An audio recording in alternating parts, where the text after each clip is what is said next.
We're watching the news and my son turns to me and he says, Mommy, do we like Chinese people? And I looked at him and I said, we are Chinese. It's officially back to school in Quebec, and a group of concerned Chinese parents are worried about anti-Asian bullying their children may face in the classroom related to COVID-19. It's really hard to have to explain to your child that people that look like his grandfather are getting blamed for this virus, are getting told to go back to their country. And in the case of my family, we've been here for 5 generations.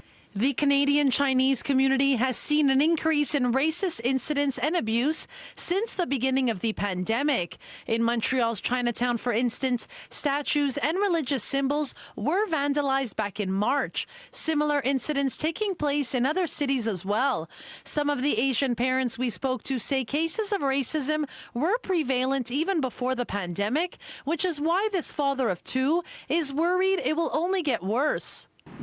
I'm afraid. I'm afraid for my kids. I'm afraid for the kind of environment that they're going to be going back to. He says when he was studying in Quebec 30 years ago, he was bullied and beaten for being Asian, and that before COVID-19 struck. There were times his children would come home repeating racist sentences they'd heard in the classroom. Hey, Dad, I just learned something new today. Ching Chang Chong. Please don't tell my mom. Now he was 8 years old. He didn't understand what that meant, right? And I said to him, son, you can't say those kind of things. They're hurtful.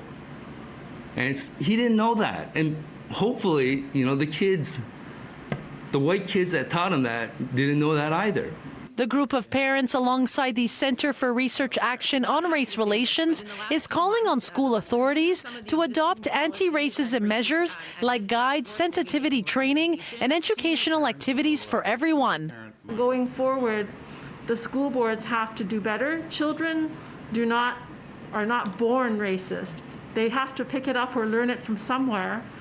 And so we have to do a better job at educating the teachers and also the teachers in training. In Montreal, Melina Giubilaro, City News.